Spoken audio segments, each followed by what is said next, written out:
Assalamualaikum warahmatullahi wabarakatuh. Berkunjung ke Baitullah dengan status tamu Allah, sembari melepaskan kalimat-kalimat talbiyah. Labbaik, Allahumma labbaik. Labbaik la syarika laka labbaik. Innal hamda wan ni'mata laka wal mulk la syarika lak. Sungguh sebuah perjalanan religi yang indah tiada tara. Nikmatnya tak terwakili dengan untaian kata-kata. Ya Allah, aku datang memenuhi panggilan-Mu. Ya Allah, aku datang memenuhi panggilan-Mu. Tiada sekutu bagimu. Sesungguhnya pujian dan kenikmatan hanya milik-Mu, dan kerajaan hanya milik-Mu. Tiada sekutu bagimu. Di sini, suara talbiyah terdengar begitu merdu, memenuhi setiap sudut-sudut Masjidil Haram, bahkan menusuk jauh menembus langit menuju ke arsy Sang Pencipta. Di sini, doa-doa terasa menjadi lebih spiritual, dan tamu Allah yang menempelkan dahi ke tanah suci seraya memohon ampunan terasa menjadi hamba yang begitu hina akibat dosa-dosa selama ini. Duduk bersimpu bermunajat di keheningan batin, sembari memandangi bangunan Ka'bah, serasa tak ada lagi pemisah antara hamba dengan Sang Pencipta. Allahu Akbar. Berada di samping Ka'bah dan menatap Baitullah untuk pertama kalinya merupakan pengalaman rohani langka dan tak pernah terasakan sebelumnya. Kehampaan jiwa. Mulut terasa kaku, tak mampu berkata apapun. Bahkan tatapan mata seakan tak mampu berkedip menatapi bangunan kubus dalam balutan kiswah hitam. Air mata haru tumpah tak terbendung.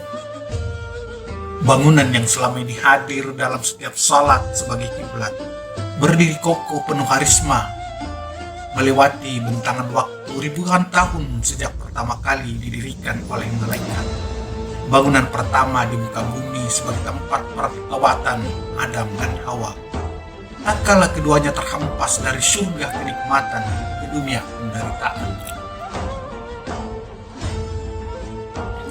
Rasa hampa tersedot magnet Baitullah akan dirasakan oleh siapapun saat pertama kali berada di dekat Ka'bah. Tak terkecuali Profesor Dr. Nasaruddin Umar MA, Imam Besar Masjid Istiqlal Jakarta, sebagaimana ia ceritakan dalam bukunya Makna Spiritual Haji dan Umrah. Dalam keheningan batin, perlahan segenap dosa dan kesalahan yang pernah diperbuat hadir dalam bayang benak terasa begitu nyata. Lalu, linangan air mata semakin deras mengalir membasah dan tak ingin kita seka, melelehkan segala aib yang mengkarat dalam jiwa. Labbaik, Allahumma labbaik. Labbaik la syarika laka labbaik. Innal hamda wan ni'mata laka wal mulk la syarika lak.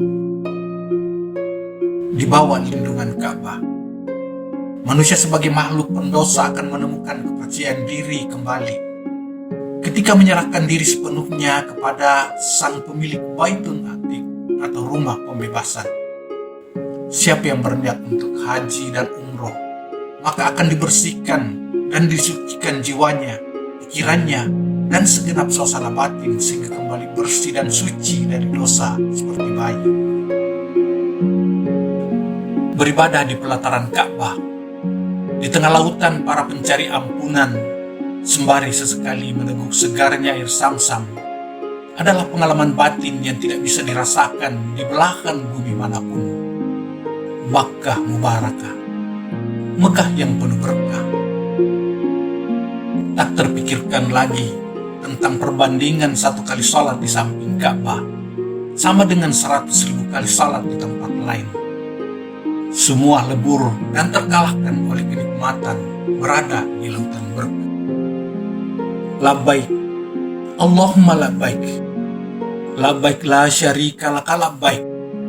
Innal hamda wan ni'mata laka wal mulk la syarika lak. Jika di pelataran Ka'bah saja ibadah begitu lezat, sehingga semua orang yang pernah beribadah di sini selalu ingin mengulanginya. Lalu bagaimana kelesatan itu jika beribadah dalam bangunan Baitullah? Tak terbayangkan. Melaksanakan sholat sunat di Hijr Ismail saja begitu susah, apalagi di dalam Baitullah. Allahu a'lam bishawab. Tak banyak referensi tentang gambaran beribadah di dalam Ka'bah. Bisa jadi karena memang tidak sembarang orang bisa masuk ke dalamnya. Seorang presiden saja harus terlebih dahulu mendapatkan izin dari raja untuk mengakses bagian dalam bangunan pertama di muka bumi itu. Kiai Nasaruddin Umar mungkin termasuk segelintir orang yang sangat beruntung bisa masuk dan beribadah di dalamnya.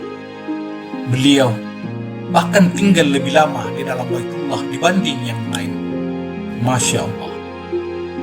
Peristiwa sakral ini terjadi saat Presiden Susilo Bambang Yudhoyono akan melakukan umroh bersama keluarganya.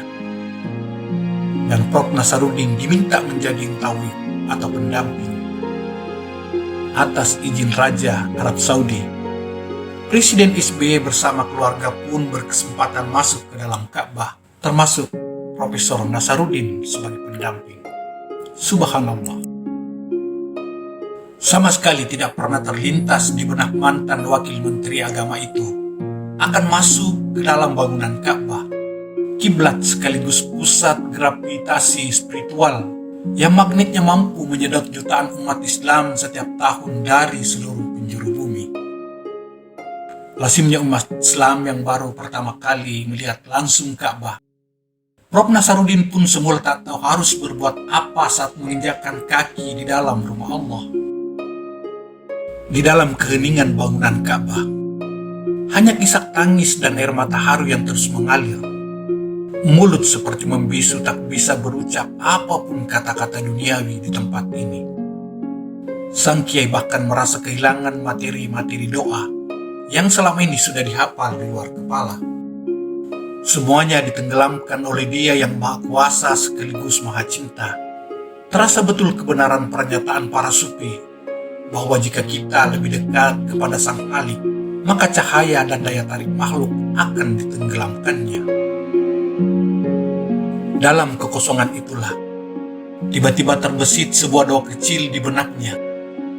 Ya Allah, bisakah Engkau menjemput aku sekarang?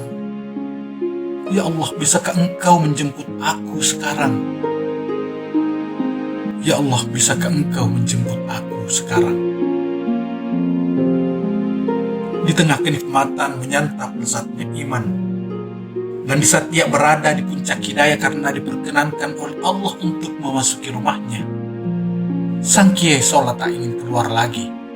Bahkan saat itu juga, ia ingin segera menghadap ke Sang Khalik, meninggalkan kepenaan dalam balutan husnul khotimah. Di sini, ia menemukan sesuatu yang jauh lebih berharga dari apa yang didambakan selama ini. Subhanallah. Bagi Prof. Nasaruddin, atap dan dinding Ka'bah menjadi tak penting untuk diamati. Selain suasananya temaram oleh dua lampu isi ulang di atas meja setinggi paha. Yang terpenting saat itu adalah merasakan kenikmatan iman dan puncak hidayah Allah Subhanahu wa Ta'ala di dalam rumahnya. Tatkala rombongan pertama Presiden SBY keluar, ulama kelahiran Ujung, Kabupaten Bone tahun 1959 ini masih khusyuk dalam sholatnya. Pun saat rombongan kedua dari petinggi kerajaan Arab Saudi masuk, Profesor Nasaruddin Umar diminta oleh para tentara untuk tetap berada di tempat agar tidak melawan arah. Ia pun kembali hanyut dalam lantunan doa dan khusyuknya sholat. Ia tak ingat lagi berapa rakaat sholat sunat yang sudah dilaksanakan. Benar-benar pengalaman religi dan hidayah yang luar biasa. Saat keluar dari Baitullah, Prof. Nasaruddin Umar duduk termenung menatap dinding Ka'bah. Ia baru sadar, ternyata di dalam bangunan sakral itu menyimpan sesuatu yang maha dahsyat. Padahal di dalamnya hanyalah ruangan kosong melompong. Tak ada nabi atau tokoh besar yang dikubur. Di dalam benaknya berkelebar pertanyaan. Apakah kekosongan itu perlambang betapa manusia perlu mengosongkan diri, pikiran, perasaan dan hati di hadapan Allah Subhanahu wa Ta'ala? Pantaslah Ka'bah diberi nama Baitul Atiq atau rumah pembebasan. Di depan Ka'bah, manusia tidak ada apa-apanya. Tidak ada atribut tuan dan nyonya di hadapan pembantu. Tak ada atribut pimpinan di depan stafnya. Tak ada panglima di samping prajuritnya. Semua sama di depan Ka'bah, seperti semua orang sama di depan Allah Subhanahu wa Ta'ala. Di depan makam Ibrahim, saat duduk termangu menatap bangunan segi empat yang menjadi pusat lingkaran tawaf, Prof. Nasaruddin teringat akan sebuah peristiwa yang ia alami beberapa tahun silam di tempat ini. Ketika itu, ia mendampingi Menteri Agama menghadiri acara pencucian Ka'bah. Saat hendak melangkah masuk ke dalam Baitullah bersama sang menteri, tiba-tiba ia dicegat dua orang perempuan usur yang meminta didampingi melaksanakan umrah. Meski sudah diberi penjelasan, namun keduanya tetap ngotot, tak mau tahu bagaimana perasaan yang berkecamuk di dalam batin sang kiai. Setelah berpikir singkat, ia kemudian mengorbankan hasratnya masuk ke dalam Baitullah dan memilih menemani kedua perempuan tersebut melaksanakan umrah. Di benak Prof. Nasaruddin, keduanya sudah usur dan belum tentu kuat untuk melaksanakan umrah kembali, sementara dirinya yang masih muda masih memiliki kesempatan apabila ditakdirkan oleh Allah Subhanahu wa Ta'ala. Ya Allah, 2 jam hamba berada dalam rumahmu. Ini arti hikmah menolong dua nenek itu beberapa tahun lalu, bisik hati kecil sang kiai. Seperti halnya Prof. Nasaruddin, umat Islam yang berada di pelataran Ka'bah seperti bertemu dengan ibu kandung setelah lama terpisah. Jiwa mereka tak kuat berpisah dengannya, dan raga tidak sanggup lagi menjaganya. Mereka selalu ingin berada dalam dekapan hangatnya, bukan hanya sekali, tetapi berulang kali, bahkan kalau bisa setiap hari. Labbaik Allahumma labbaik, labbaik la syarika laka labbaik, innal hamda wan ni'mata laka wal mulk la syarika lak.